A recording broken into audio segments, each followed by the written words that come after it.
Hi. Basically, in 2017, David Lammy said that Donald Trump was a neo-Nazi KKK sympathiser, and he would be protesting out on the streets. Back then, he was Shadow Foreign Secretary. Now, he is Foreign Secretary, and Trump has been elected by a massive landslide by his own people, and he kind of changed his mind. And that just shows you how two-faced he really is. This is unbelievable. And actually, he's saying he had dinner with him and said we had a really good conversation, etc., etc. But this is just absolutely incredible. I mean, American politics, especially on the Republican side, can see through this, and probably Donald Trump probably secretly can as well.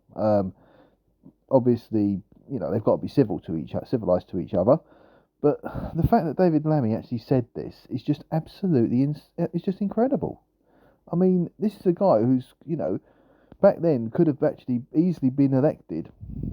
Before that, when Trump was actually in power. But obviously, Labour, only won the election because a lot of the Tories didn't bother voting, and some of them switched over to Reform UK. Mind you, I'm Labour. I used to vote Labour years ago and switched over to Reform UK, but anyway, that's another story. But the fact is, David Lammy he's probably the worst possible person to have as Foreign Secretary, and he should either resign, be sacked, or basically, and they're thinking of sending him over to America. Well, the fact is, I don't think America want him really, and British people certainly don't want him. Well, most British people don't anyway, not the right-minded thinking ones anyway.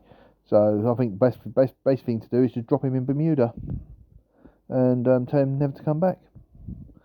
Anyway, bye bye.